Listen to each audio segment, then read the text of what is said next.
afternoon. We are on Paisley Street as usual, and we are heading to the North Branch Library up on Locust Street. It rained this morning, so we're going to be dodging some puddles here and there, I assume. On this road, it's dodging gravel, cracks, large bumps.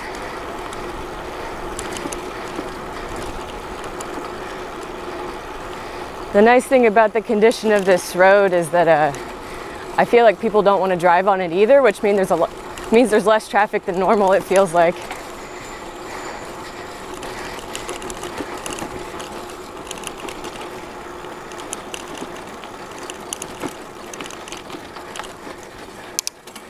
So from this side of town, Bell Avenue is pretty much the best way to get across University.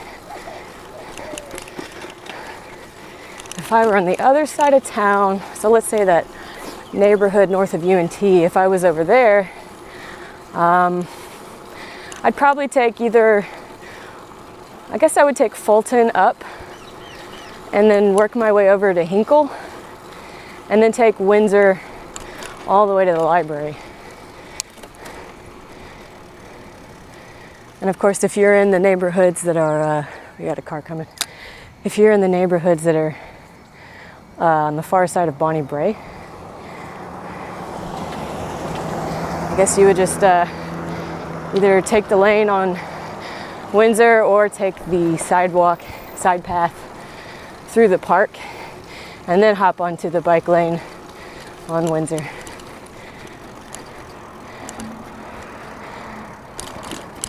Something like that.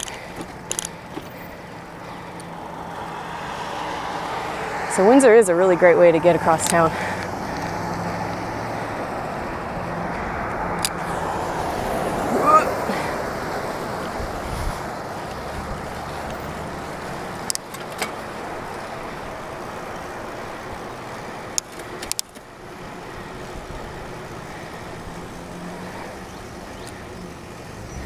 Looks like a tree put a speed bump in the middle of the road.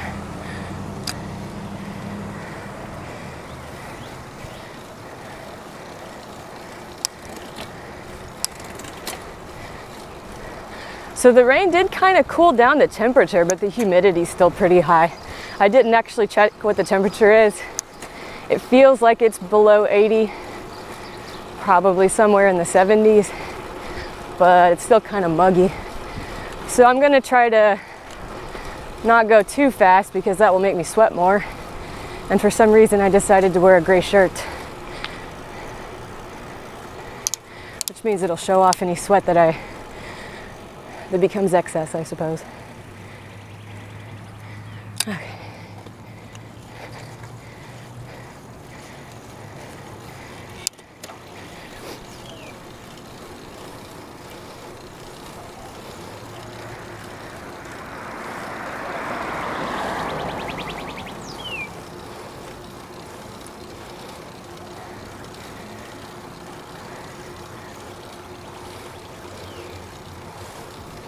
This is one of the parts that's going to make me sweat the most, is this hill. But the more you do this hill, the better you get at it.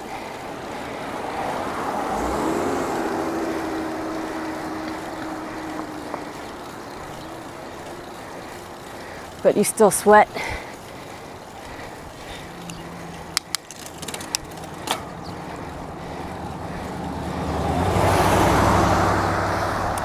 So normally I take the lane right here, but today is a Sunday and it's summermaster and I'm not making a left turn up there, so I'll go ahead and take the sidewalk.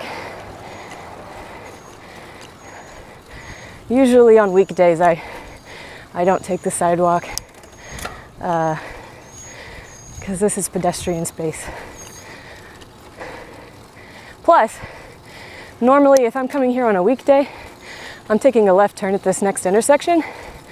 So it's a lot harder to make that left turn if I'm over here. So I normally just take the lane, get in this turn lane over here, and everything's great.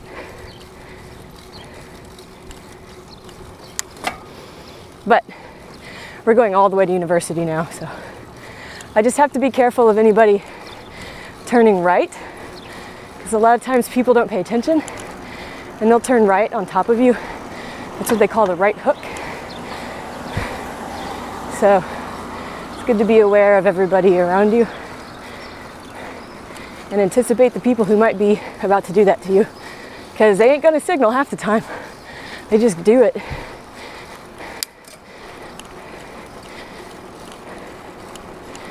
So that's the danger of me riding on the sidewalk, is people turning into any of these parking lots or driveways or roads.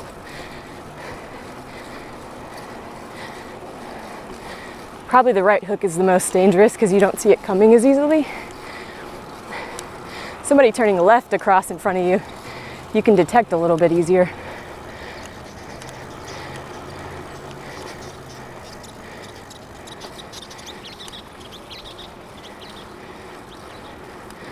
I'm going to stay in the parking lot now. There's one more exit for me to get out of here and onto Bell Street. So I do see a car coming up behind me in the road, so we'll yield. All right, looks good. I'm going to take the lane. If I get over there by that curb, next to the right of all those people, we're going to have a problem. You see that red car is going to go right. That creates a kind of a dangerous situation if you're to the right of someone turning right and you're going straight. I also position myself where the oncoming traffic can see me.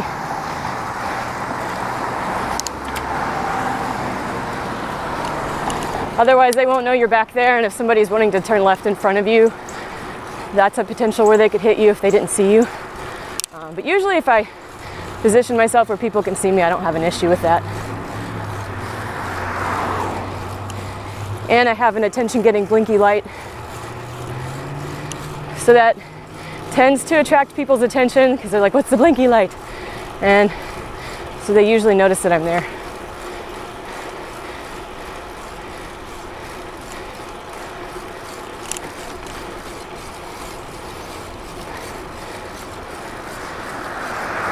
So I'm going to stay in the middle of the lane until I get across. Whoop, just kidding. That section back there is too narrow for me to get to the right. If I got to the right, it would encourage somebody to pass me too closely. They have to pass with at least 3 feet. And if there's not enough space for them to do that, it's really better that you just take the lane. It's safer, it's legal as long as the lane is, I think, less than 14 feet is the rule, something like that. But this stretch up here past the intersection is wide enough where I feel pretty comfortable getting to the right. Oh, but I'm in too hard of a gear because of the unexpected yellow light. Okay, all right. I don't encourage people to pass me in the intersection, so I hog it until I get over here. And then everybody can go through.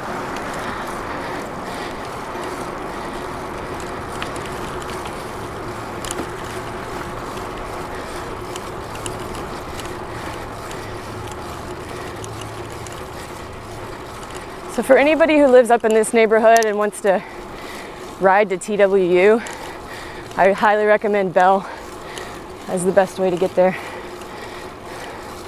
This hill that I'm about to get to is pretty nasty though. Going up it, going down's pretty fun. Until you come to the stop sign, right as you're hitting your peak momentum.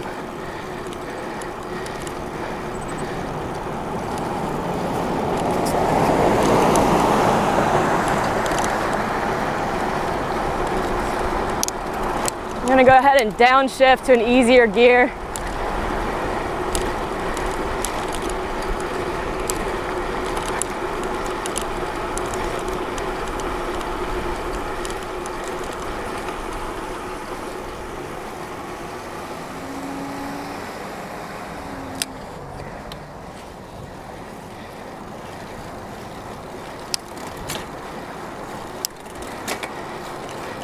So this stretch is a little awkward as far as positioning because of the parked cars.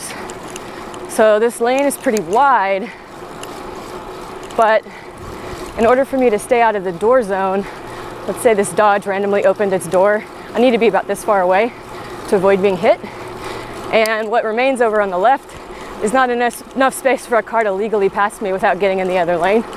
So, to encourage them to get in completely in the other lane to pass me, I'll go ahead and just get in the middle.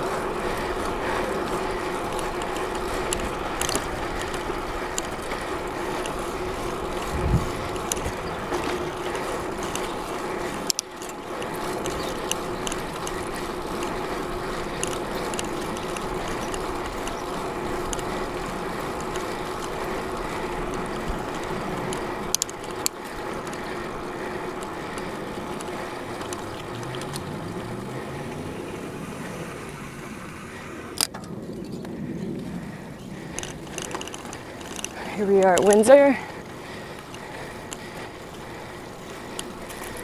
Ooh, there's some debris in the road. One of them kind of tugged at my tire just now.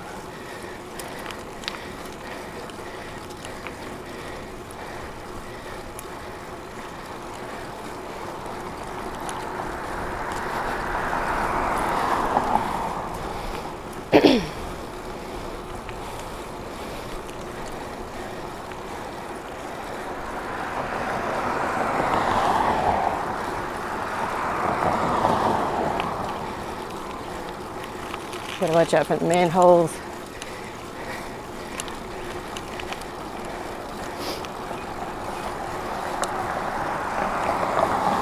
So again, you gotta stay out of the range of the doors that might open from the parked cars. So to comfortably be about that far, like I have to be around here to stay out of the range of a door randomly opening. All right, we're gonna signal. Getting over in this lane, signal again. I've got a stretched out arm to signal that I am turning now.